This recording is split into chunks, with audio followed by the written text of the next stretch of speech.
नमस्कार, छत्तीसगढ़ कौशल्य भूमि देख रहे हैं आप। आपके साथ मैं हूं स्वीटी दीक्षित। रुक करेंगे छत्तीसगढ़ की खबरों की ओर। बता दें, मुख्यमंत्री भूपेश बघेल अपने विकास निवास कार्यालय रायपुर में गोधन न्याय योजना की राशि ऑनलाइन जारी की।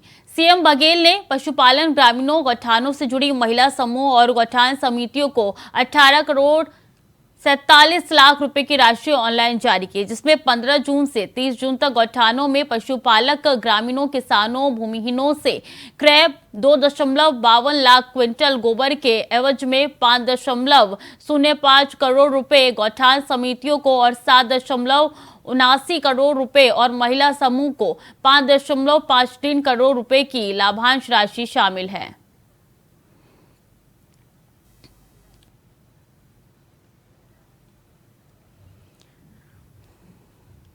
तो सीएम भूपेश बघेल ने राशि जारी की है और बता दें कि ये उन्होंने अपने कार्यालय से ही जारी की है। ऑनलाइन के जरिए उन्होंने ये राशि जारी की है और ये तस्वीर उस समय की है जब उन्होंने 18.37 करोड़ रुपए की राशि जो है वो जारी की है। सीएम भूपेश बघेल ने ये राशि जारी की है।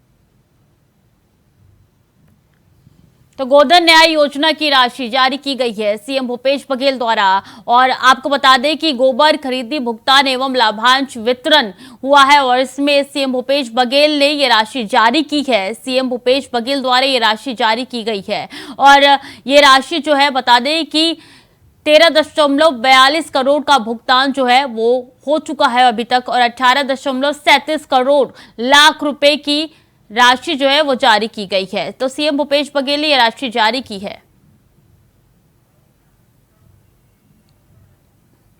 तो इसी खबर पर ज्यादा जानकारी के साथ चित्रा पटेल हमारे साथ जुड़ चुकी है सीधे रायपुर से। चित्रा, बड़ी सौगात दी गई है। जी, मुख्यमंत्री भूपेश बघेल आज वीडियो कॉन्फ्रेंसिंग से अपने निवास कार्यालय से गोधन न्याय योजना के हितग्राहियों को सीधे उनके खाते में 18 करोड़ 47 रुपए की राशि अंतरण की गई है और इसमें 15 जून से 30 जून तक जो है गौठानों में पशुपालक ग्रामीणों, किसानों, भूमिहीनों से क्रय 2.52 लाख के क्विंटल गोबर के एवज में 5 करोड़ से ऊपर के रुपए की राशि जो है गौठान समितियों को जो है करीबन 7.5 करोड़ से ऊपर करोड़ रुपए के महिला समूहों को 5.5 करोड़ रुपए की राशि लाभान्वित राशि वितरित की गई है। गोधन न्याय योजना की हितग्राहियों को जो है आज वितरित राशि को मिलाकर जो है करीबन हो जाएगा 5.7 करोड़ रुपए भुगतान किया जा चुका है अभी तक। इसमें गोबर विक्रेताओं को जो है 245.12 करोड़ रुपए की राशि का जो है भुगतान किया जा चुका है। छत्तीसगढ़ सरकार, कांग्रेस सरकार आने के बाद जो है नरवा गरवा गोरा बाई जो महत्वाकांक्षी योजना है उसके तहत जो है मुख्यमंत्री स्व-सहायता समूह से गौठानों से लेकर भूमिहीनों को जो है उनके खाते में सीधे अंतरित किया जा रहा है, उनको सीधा सीधा लाभ दिया जा रहा है। जी, लाभार्थियों के चेहरे पे किस तरीके की मुस्कुराहट नजर आ रही है चित्रा? जी, छत्तीसगढ़ में जैसा कि महिलाएं हैं, महिला समूह जो है सीधे सीधे उनको उनके खातों में जो है पैसा जा रहा है, तो उससे वो लोग मजबूत हो रहे हैं। उनके घर की स्थिति सुधार हुई है और उनके घर के जो है बजट है उसमें सुधार हुई है। तो निश्चित तौर से देखें तो उनके चेहरे में खुशहाल है और जो वो अपने लेवल की चीज खरीद नहीं पा रहे थे वो उससे स्वराज रोजगार मुखी होकर जो है वो उस तक अपने इच्छा की पूर्ति कर रहे हैं। और गौठान योजना जो है, गौठान योजना के तहत जो है पशुपालक हैं वे यादव समाज के लोग जो है पशु पालते हैं, तो उनको सीधा सीधा गौठान के माध्यम से जो है उनको खाते में सीधा सीधा पैसा जा रहा है। आज रोजगार हो चुके हैं जो बेरोजगार थे।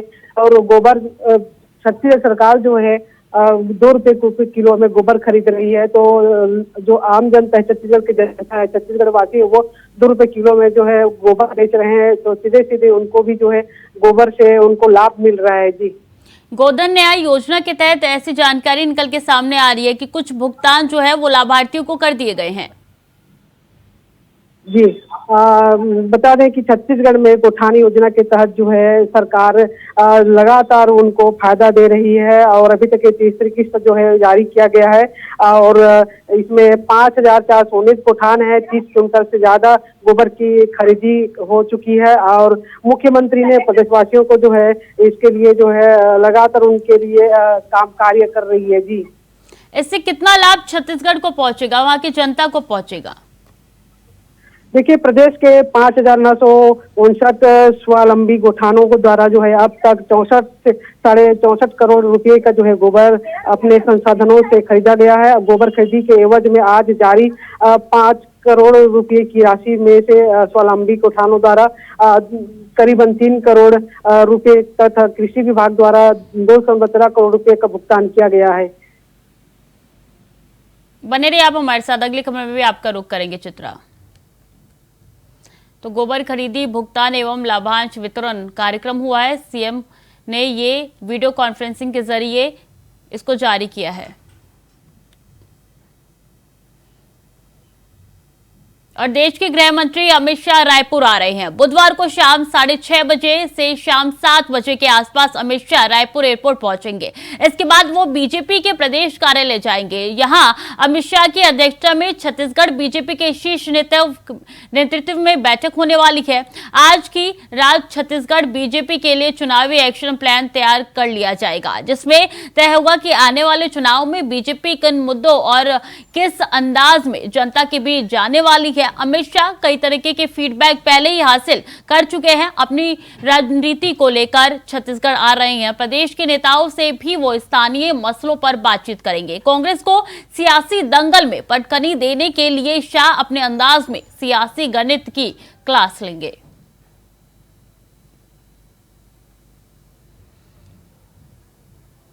तो लगातार हमारे साथ चित्रा पटेल बनी हुई है ज्यादा जानकारी के साथ। चित्रा, कब तक आएंगे अमित शाह? क्या आगे की रणनीति होने वाली है? किस तरीके की तैयारी है? देखिए, प्रधानमंत्री नरेंद्र मोदी का 7 जुलाई को दौरा है। उससे पहले एक बार फिर केंद्रीय गृह मंत्री अमित शाह का दौरा आज है रायपुर, और वे शाम को करीबन 8 बजे वो रायपुर पहुंचेंगे और सीधे अपने बीजेपी कार्यालय कुशवाहा ठाकरे वहां जाएंगे। वहां पर जो है वो करीबन रात्रि को 10 बजे जो है बैठक लेंगे। उसमें सूचना मिली है कि जानकारी मिली है कि 5 दिग्गज नेता हैं वो बैठक में शामिल होंगे। और बताया जाए तो भाजपा संगठन की तालमेल को जो है लेकर चर्चा होगी, बैठक होगी। कि उन सूत्रों से यह भी जानकारी मिली है कि यहाँ छत्तीसगढ़ के जो भाजपा के नेता हैं उनके बीच में कुछ थोड़ा सा ठीक ठाक नहीं चल रहा है, जिसमें शिकायत पहुंची हुई थी, कागजी शिकायत पहुंची हुई थी।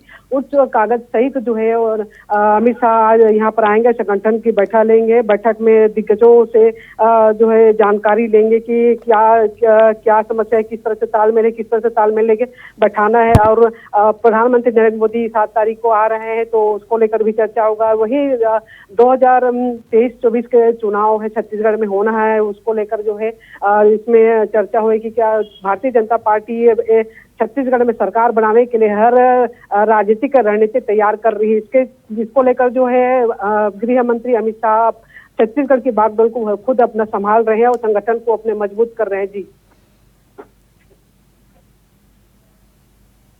कब वहां से रवानगी होगी अमित शाह की? क्या कुछ जानकारी इसको लेकर चित्रा? केंद्रीय गृह मंत्री अमित शाह आज पहुंचेंगे। रात्रि कुशवाहा ठाकरे जो भाजपा कार्यालय है वहां पर रात्रि विश्राम करेंगे। उसके बाद कल सुबह फिर मुलाकात करेंगे 10 बजे, और करीबन 10 बजे जो है वो रायपुर से रवाना होकर एयरपोर्ट पहुंचेंगे। उसके बाद सीधे वो दिल्ली जाएंगे। जी, ऐसा माना जा रहा है कि अमित शाह की ये जो एंट्री है छत्तीसगढ़ में वो काफी कुछ संदेश लेके आ रही है। जी, 2023-24 के चुनाव जो है आप उसके लिए 3-4 महीना बच गए छत्तीसगढ़ में। उसको लेकर जो है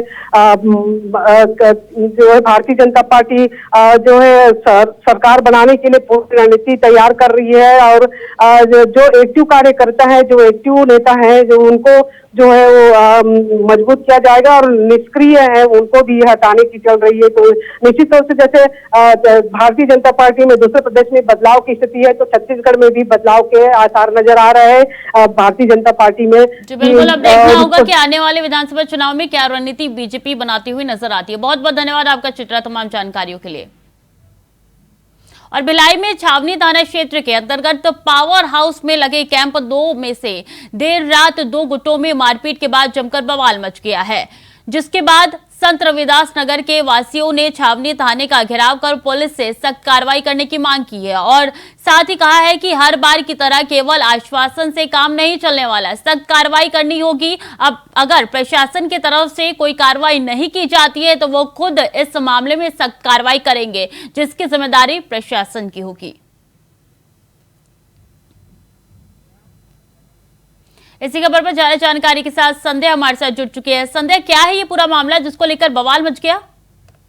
जी स्वीटी, ये पूरा मामला भिलाई क्षेत्र के अंतर्गत छावनी थाने का मामला है, जहां बीती रात कुछ असामाजिक तत्वों के द्वारा हनुमान मंदिर है जो कि शारदा बारा कैंप 2 में आता है, वहां तोड़फोड़ कर दी गई, जिसकी शिकायत वहां के स्थानीय रहवासियों ने थाने में की थी। और इससे पहले भी 1-2 बार ये घटनाएं हो चुकी हैं, लेकिन पुलिस एवं जिला प्रशासन द्वारा उस पर कोई सख्त कार्रवाई नहीं की जा रही थी। और कल फिर रात को ये घटना घटी है। उसके बाद वहां के लोग फिर इस मामले को देखते हुए काफी आक्रोशित हो गए और उन्होंने मिलकर के करीब 100-200 की संख्या में पहुंचे और थाने का घेराव कर दिया।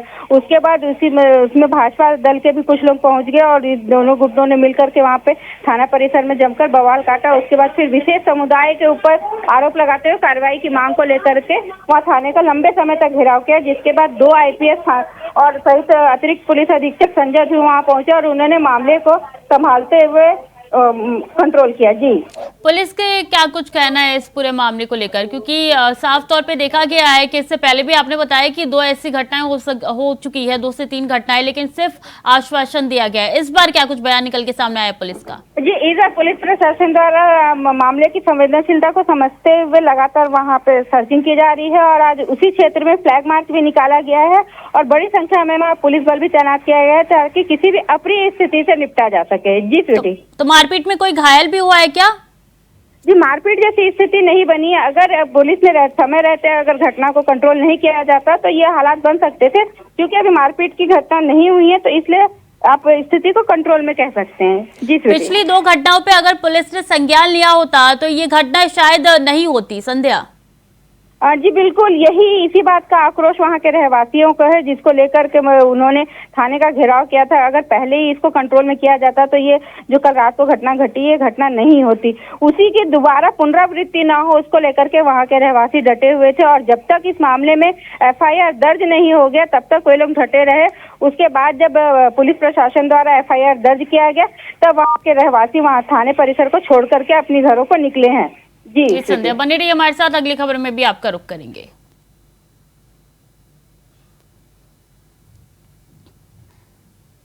वहीं भिलाई में हुई मारपीट के बाद इलाके में शांति व्यवस्था स्थापित करने के लिए पुलिस की तरफ से फ्लैग मार्च की तैयारी की गई है ताकि बिगड़ते हालात पर काबू किया जा सके।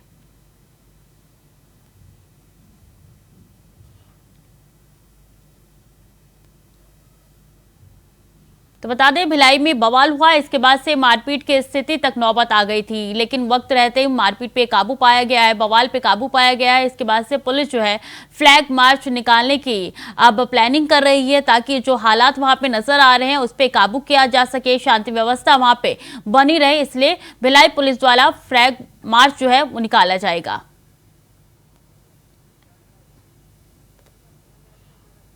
लगातार हमारे साथ संध्या बनी हुई है। संध्या, अब पुलिस द्वारा फ्लैग मार्च निकालने की तैयारी हो रही है। जी बिल्कुल, पुलिस द्वारा उस एरिया की संवेदनशीलता को देखते हुए फ्लैग मार्च की तैयारी की गई थी, जो कि अब निकाला जा रहा है ताकि वहाँ स्थिति कंट्रोल में रहे और कोई भी अप्रिय स्थिति निर्मित ना हो। और स्थिति को संभालते हुए आगे भी वहाँ पुलिस बल तैनात किया गया ताकि आने वाले समय को देखते हुए कोई अप्रिय स्थिति ना हो। जी, तो अभी क्या स्थिति वहाँ पे नजर आ रही है? जी, पूरे एरिया को पुलिस बल ने घेर लिया है और फ्लैग मार्च लगातार पुलिस बल के द्वारा निकाला जा रहा है और स्थिति पर नजर रखी जा रही है। जी, अगर पिछले 2 स्थिति से अगर पुलिस ने समझा होता तो ये स्थिति शायद या फ्लैग मार्च निकालने की नौबत नहीं आती। संध्या जी सही कह रही हैं आप, लेकिन पुलिस द्वारा उस समय भी कुछ तो कार्रवाई की गई थी, लेकिन इतनी संवेदनशीलता के साथ नहीं की गई थी जितना कि आज की गई है। तो इसलिए उम्मीद की जा सकती है कि आगे ऐसी अप्रिय स्थिति न बने, जिसको देखते हुए आज फ्लैग मार्च को लेकर के पूरी स्थिति को नियंत्रण में किया जा रहा है और दोबारा इसकी पुनरावृत्ति न हो। जी, बहुत बहुत शुक्रिया आपका संध्या तमाम जानकारियों के लिए। तो देखिए, 2 समुदाय में मारपीट का ये पूरा मामला है और इसको लेकर शांति व्यवस्था बनाए रखने के पुलिस ने फ्लैग मार्च निकालने की तैयारी कर रखी है। तो पुलिस अब जब है फ्लैग मार्च निकालने वाली है ताकि इलाके में शांति व्यवस्था दुरुस्त हो सके। और 7 जुलाई को प्रधानमंत्री नरेंद्र मोदी छत्तीसगढ़ के दौरे पर रहेंगे, जिसको देखते हुए बीजेपी कांग्रेस के बीच आरोप प्रत्यारोप का दौर जारी है। सत्ता पक्ष कांग्रेस पार्टी विपक्षी पार्टी पर भ्रष्टाचार का आरोप लगा रही है और 15 साल के शासनकाल को लेकर घोटाले होने का गिनती गिनवा रही है। अब इस पर भारतीय जनता पार्टी ने कांग्रेस सरकार के कार्यकाल को घोटालों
पार्टी उनसे मांग करती है कि रमननाथ के 15 साल में जो लगभग 1 लाख करोड़ का घोटाला हुआ था, 34 से अधिक घोटालों की सूची आज हम आप सबके सामने प्रस्तुत कर रहे हैं। इसमें से 6 घोटाले ऐसे हैं जो सीधे सीधे मनी लॉन्ड्रिंग की श्रेणी में आते हैं।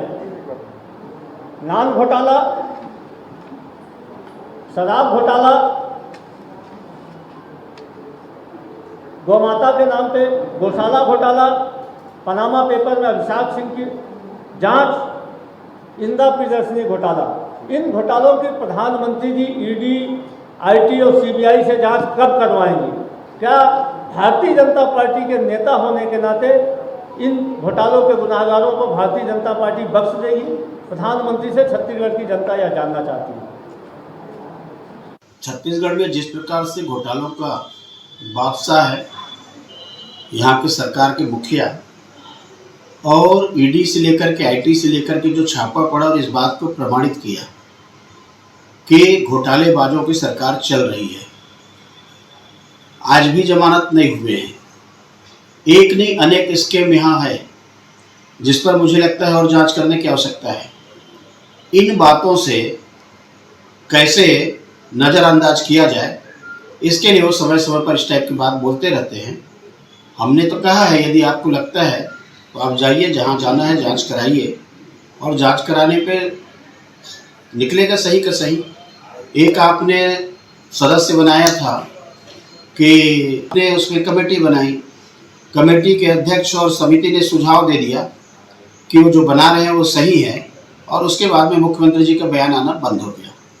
तो ये मुख्यमंत्री जी तो कब राष्ट्रीय नेता आते हैं तो ऐसे ही बात करते रहते हैं, लेकिन सही में धरातल में क्या है छत्तीसगढ़ की जनता अब जान चुकी है कि सरकार भ्रष्टाचार में पूरे हिंदुस्तान में अव्वल नंबर पर है, और जिस प्रकार से लूटने का काम किया जा रहा है छत्तीसगढ़ बचेगा नहीं यदि इनका नेतृत्व। 6 घोटालों की जांच की मांग कांग्रेस करती है। गरीबों के राशन के महा घोटाले का आरोप लगाकर जांच की चुनौती देती है, तो वहीं बीजेपी भी कांग्रेस पर घोटालों का बादशाह होने का आरोप लगाती है। यानी सियासी घमासान के बीच ये कहा जा सकता है कि इस बार का चुनाव घोटालों पर घमासान का चुनाव होगा। मगर सवाल ये कि जनता किसके घोटाले के आरोपों में कितना विश्वास करेगी। Om Prakash, India voice, Raipur.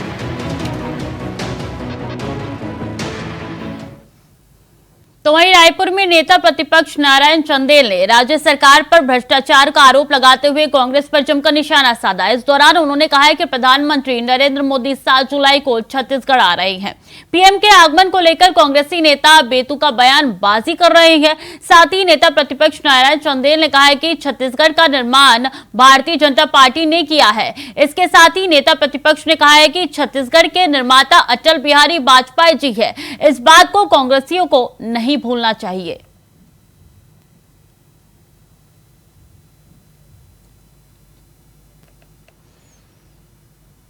रायपुर के राजीव भवन में कांग्रेस संचार प्रमुख सुशील आनंद शुक्ला ने प्रेस वार्ता की। इस दौरान कांग्रेस के कई प्रवक्ता भी मौजूद रहे। प्रेस वार्ता के दौरान कांग्रेस संचार प्रमुख सुशील आनंद शुक्ला ने बीजेपी शासनकाल में हुए घोटाले की जांच पीएम से करने की मांग की है, जिसमें उन्होंने कई घोटाले का जिक्र किया है। इसमें चिटफंड घोटाला, Panama paper, Indira Priyadarshini bank घोटाला सहित अन्य मामले शामिल है।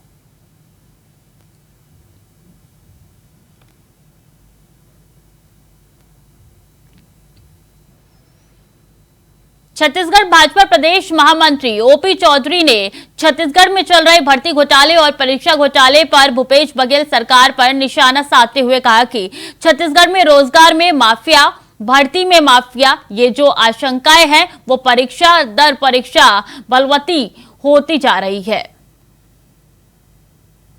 छत्तीसगढ़ में रोजगार में माफिया, भर्ती में माफिया की जो आशंकाएं हैं वो परीक्षा दर परीक्षा बलवती होती जा रही है। अभी अभी व्यापम ने सहायक शिक्षक के लिए मेरिट सूची जारी की है। इस एग्जाम के लिए जो प्रेस नोट 10 जून 2023 को जारी की गई थी, उसमें 1,46,176 अभ्यर्थियों के उपस्थिति की बात कही गई थी। वहीं 2 जुलाई 2023 को जो परिणाम घोषित किया गया है, उसमें जो मेरिट लिस्ट में नंबर हैं अभ्यर्थियों की वो 1,46,275 है। 99 अभ्यर्थी अतिरिक्त कहां से पैदा हो गए? अब उसको लेकर के प्रेस नोट सफाई की जारी की गई है कि पहले टेलीफोनिक आधार पर लिया गया था। क्या पहले प्रेस विज्ञप्ति जारी की गई थी, उसमें कहा गया था कि टेलीफोनिक आधार पर अनुमानित उपस्थित अभ्यर्थियों की संख्या? ऐसा बिल्कुल नहीं कहा गया था। और कभी इनके धावक उसेन बोल्ट से ज्यादा दौड़ जाते हैं, ज्यादा तेज दौड़ जाते हैं, उस पर लिपिकीय त्रुटि कह देते हैं। कभी ये टेलीफोनिक आधार पर लिया गया है कह देते हैं। भर्ती में माफिया, रोजगार में माफिया की आशंकाएं हमारे छत्तीसगढ़ में लगातार बलवती होती जा रही हैं और छत्तीसगढ़ के युवा भाइयों को कहीं न कहीं अनेक प्रकार के अन्यायों का सामना करना पड़ रहा है, जो हम सब के लिए अत्यंत दुर्भाग्यजनक है। तो फिलहाल के लिए छत्तीसगढ़ की खबरों में इतना ही। देश दुनिया की तमाम जानकारी के लिए देखते रहिए इंडिया वॉइस।